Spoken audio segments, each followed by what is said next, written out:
Finally यहाँ से मेरा मिशन स्टार्ट होता है और हम चलते हैं गहरे जंगल में, जहाँ पे मुझे जाना काफ़ी ज़रूरी था।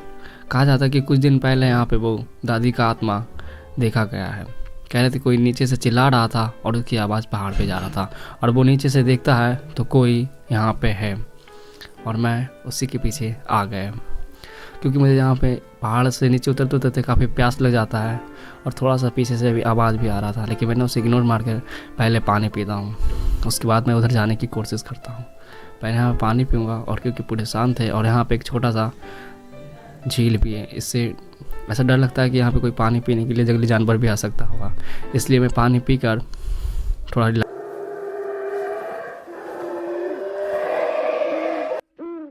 और पानी पीने के बाद मैं यहाँ से रिलैक्स फील करके निकलता हूँ, क्योंकि वो आवाज़ फिर से आने लगा था और मुझे चुपचाप पीछे की ओर जाना पड़ेगा, क्योंकि वो आवाज़ काफ़ी नज़दीक से आया था और वो शायद वो हो सकती है जिसकी हमें तलाश है।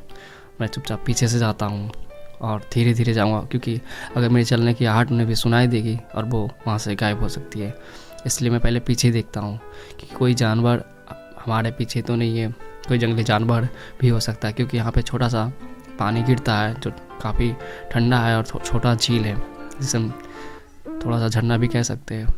और मैं थोड़े से दूर जाकर देखता हूँ कि आसपास कोई जंगली जानवर नहीं ना है। अगर मैं इस दादी के गहराइयों में जाऊँगा जंगल में, तो वहाँ पर मैं भाग नहीं पाऊँगा, क्योंकि मैंने पहले भी गया था जहाँ से मैं भागने का सोच भी नहीं सकता हूँ। इसलिए मैं चुपचाप धीरे धीरे जाता हूँ और देखता हूँ वो सब कोई कुछ भी नहीं है, और दूर दूर तक कुछ नहीं है। लेकिन वहाँ पे एक सांप का बच्चा मिला था जो काफ़ी ग्रीन था, लेकिन वो ग्रीन स्नेक शायद वो पानी वाला स्नेक हो सकता है। वो काफ़ी छोटा था, लेकिन वो पॉइजन में नहीं था, उसके अंदर पॉइजन नहीं था। वो मेढक खाता है और कुछ नहीं।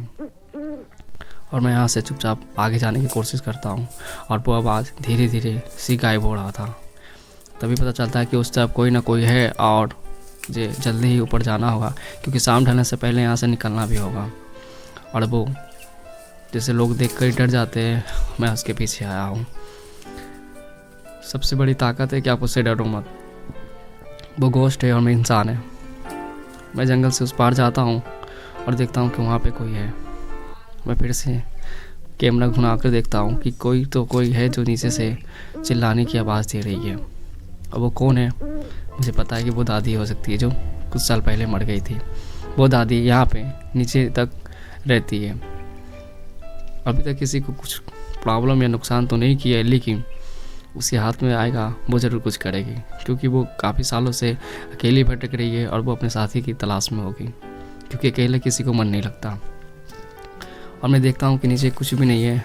मैं जाने का फ़ैसला भी कर लेता हूँ कि अब मैं नीचे जाकर देखूँगा। ये काफ़ी झाड़ी था और मेरे हाथ में भी काफ़ी कट जाते हैं झाड़ियों से, लेकिन फिर भी मैं काम स्टार्ट करता रहता हूँ। आगे जाने की पूरी कोशिश करता हूँ, और जितना कम शोर मचाने की कोशिश करता हूँ उतना ही कम ज़्यादा हो रहा था। और खुद से ज़्यादा मेरा कैमरामैन काफ़ी डरा हुआ था, क्योंकि और काफ़ी दूर से भी वो आवाज़ सुनाई दे रही है जो उस दादी की है। और मैं सुनकर तो काफ़ी नर्वस हो चुका हूँ, लेकिन मेरा कैमरामैन काफ़ी डरा हुआ है और उसे जोरों से प्यास भी लगी है। मैंने उसे बोला अपने बैग में से पानी रखा है, पी लो, लेकिन वो कह रहा नहीं, तब तक हम लोग नीचे नहीं उतर के देख लेते हैं, तब तक मैं पानी नहीं पीऊँगा। और मैं उसे बोलता हूँ कि वो काफ़ी नज़दीक है और हम लोग को जल्दी चलना होगा वहाँ पे, और वहाँ से घर जाना होगा। और वो आवाज़ के पीछे मैं जाने की कोशिश करता हूँ, और मैं फाइनली जाता हूँ, क्योंकि वो दादी को जो भी देखा है वो पहाड़ के ऊपर से देखा, नीचे आने की कोई भी कोशिश नहीं किया है, कभी भी नहीं। लेकिन मैं इस झाड़ियों में 2 बार आ चुका हूँ, एक फर्स्ट बार और सेकेंड बार। और मैं धीरे धीरे झाड़ी को क्रॉस करके नीचे जाऊँगा, क्योंकि नीचे जाना काफ़ी रिस्की है और यहाँ पे ढेर सारे जंगली कांटे भी भरे पड़े जो मेरे हाथों को चीरता हुआ जा रहा है। फिर भी मैं आगे जाऊंगा और उस दादी को देख कर आऊँगा, क्योंकि वो इतने सालों से किसका इंतज़ार कर रही है इस झाड़ियों में पता नहीं। कहती है कि गोश्त हमेशा झाड़ियों में रहती है और झाड़ियों में आने वाला का काम तमाम। इसलिए मैं तो कहूँगा कि जंगली देख कर ही जंगल से दूर रहो। और काफ़ी डरावना है ये कहानी, और ये मेरे जंगलों में, यानी मैं इन जंगलों में काफ़ी भटक रहा हूँ। और वो आवाज़ फिर से धीरे धीरे सुनाई दे रहा है, और मैं इसे नीचे से देखता हूँ कि कौन है नीचे, लेकिन कुछ भी मुझे समझ में नहीं आ रहा था।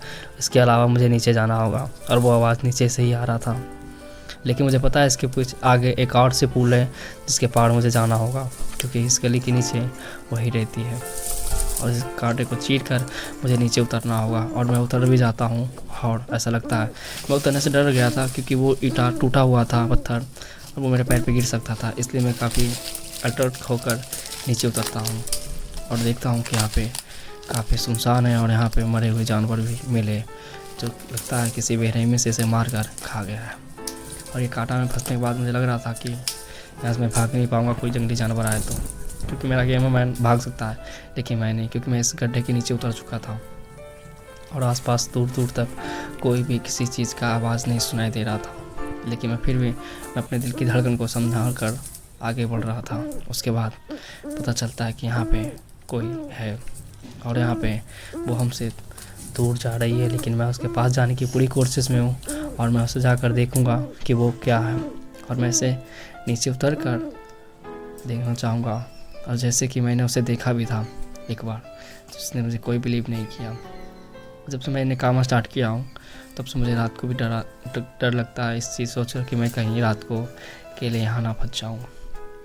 और आसपास से वो आवाज़ भी सुनाई दे रहा था, लेकिन मैं कंफ्यूज हो जाता हूँ कि वो आवाज़ आगे से आ रहा है या पीछे से आ रहा है, क्योंकि मैं पीछे से आया हूँ, वहाँ कोई नहीं था, लेकिन वो पीछे से भी आवाज़ आ रहा था।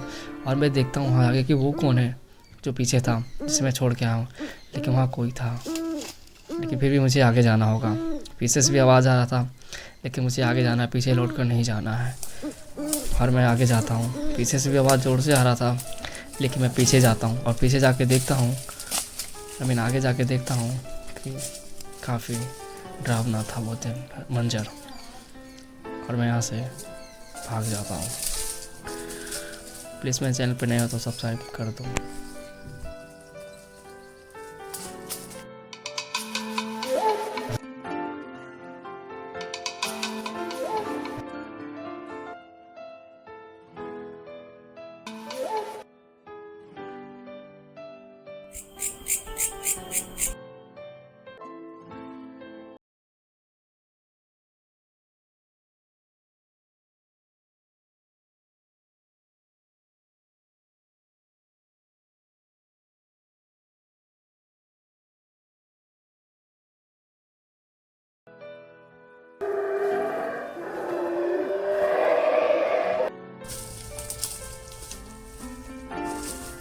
और मैंने उस दादी को नज़दीक से देखा चिल्लाते हुए।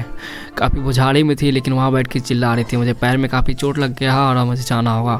मैं कैमरा घुमा कर इसलिए देख रहा था कि वो पीछे से आ तो नहीं रही है, और ये काफ़ी डरावना था मेरे लाइफ का सबसे ज़्यादा। अगर आपको मेरा वीडियो अच्छा लगा तो प्लीज़ मेरे चैनल को सब्सक्राइब करें और बेल आइकन को दबा दें, क्योंकि मैं यहाँ से घर जाऊँगा और मुझे अपने ब्रदर को कॉल करना पड़ेगा, क्योंकि मुझे जोर से चोट लग गई है। अब मैं आपको मिलूँगा नेक्स्ट वीडियो में, तब तक के लिए अपना ख्याल रखिए। Bye bye, tata. Please comment कर दीजिए।